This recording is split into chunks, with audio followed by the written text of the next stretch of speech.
Last year, Taylor Swift became the first performer to accumulate over $1 billion on a single tour. That's not the only thing her tour did that was groundbreaking. In the summer of last year, her Seattle concert was so intense, it generated seismic activity which was equivalent to a 2.3 magnitude earthquake. 144,000 people were jumping, screaming, cheering, and singing at the top of their lungs, to the point Swift herself went on Instagram to thank them for the electrifying intensity. Now, if 144,000 people can cause an earthquake for her, surely they can also vote for her to become president come November time. Forget Biden, forget Trump. What about Taylor Swift Kelce for president? You'd likely agree Taylor Swift has become the talk of the town and the face of the NFL. Sorry, Patrick Mahomes. Can you blame the NFL for trying to capture the ratings and have their brand be boosted by the likeness of T-Swizzle? The tabloids have been going crazy and social media has been buzzing, to the point Travis Kelce has to buy a $6 million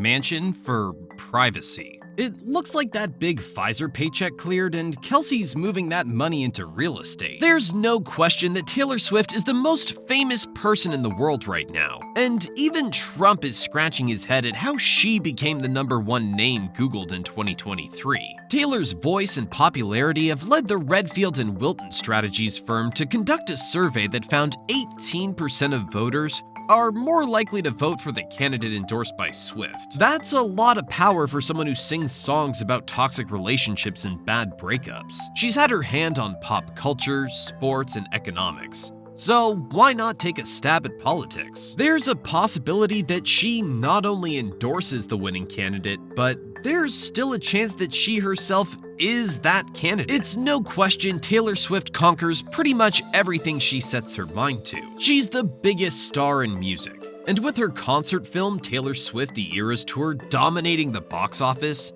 there's nothing she can't achieve right now. After coming out on top in both those industries, what's left for her to do? What about the White House? Not to say she's interested or even considering it, but if she was, do you think she'd get more votes than Kanye did back in 2020? That's an ironic question considering their beef and constant bickering. In fact, it was just a few weeks ago Kanye decided to buy seats right in front of her press box. And Taylor made one phone call and got him kicked out of the stadium. Now that's power. Doesn't Kanye have a song called Power? No one man should have all that power. Oh, the irony. Anyway, back to Taylor. After all, she had one of the best music videos of all time. Swift has a whopping 281 million followers, which is 130 million more than the amount of people who voted in the 2020 election. To say she has influence in the elections is a massive understatement.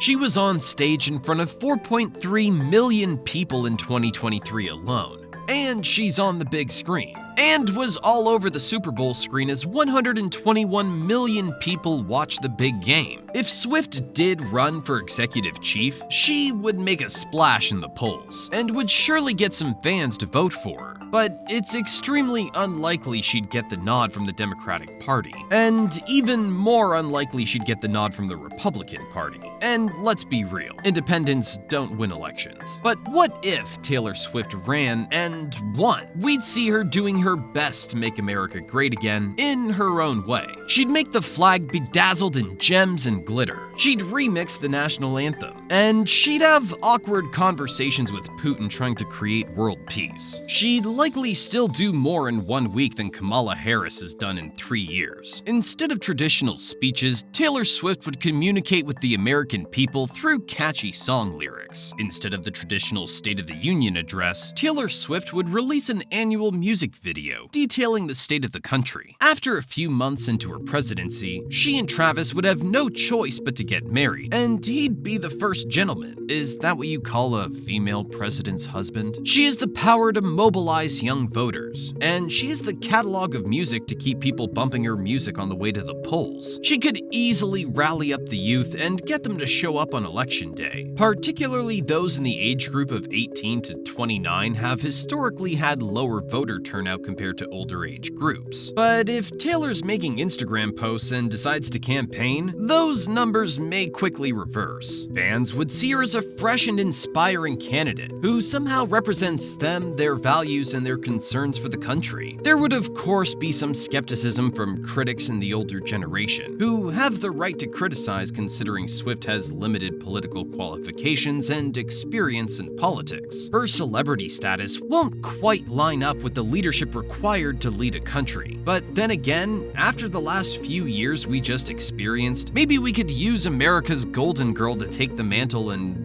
run with it. If she did run, you can expect the media to be all over it. She'd be the poster child for the entire election, and there would be a massive wave of pop culture inserted into the realm of political discussions. Not sure if she'd ever take the debate stage, but that would be the most interesting segment of television in the postmodern world. It's unclear if she would even consider this position of power, especially considering how much money she's making from touring in the big screen. We'll have to wait and see what happens come November. Let's hope Taylor Swift runs for office, so we can see just how powerful she is among Americans. Is she qualified to run this country? Probably not, but then again, who is? If Trump was a celebrity and became president, why can't Taylor Swift? Trump used red hats to market his campaign, and it wouldn't surprise anyone if Taylor made her own merch to raise campaign funds. After all, even Forbes ran an article about Taylor Swift's The Eras Tour merchandise sales being astronomically high. The singer made an insane $200 million from the sale of t-shirts, sweatshirts, and other items emblazoned with her name and logo on it. Add that on top of the $1 billion she made from ticket sales, and it's safe to say she could make America great again. Let's wrap it up with this. When Taylor Swift urged her Instagram followers to register to vote in September, more than 350,000 people did so. We know she's not a fan of Trump, and she passionately endorsed Biden in 2020. Not sure if her thoughts have changed, but let's hope whoever she endorses is a well-thought-out decision that has the best interest of the country in mind. Her fans trust her and love her to the point they're willing to ride it out with who she says becomes president. If she decided to run, those same fans would flock to the polls and give her a checkmark beside her name. If you'd vote for Taylor, tell me why in the comments. And if you'd never vote for her, also tell me why in the comments. If this was a fun video you enjoyed, smash the like and subscribe button so you don't miss out on future shows. Thank you so much, and we'll shake it off and see you on the next one.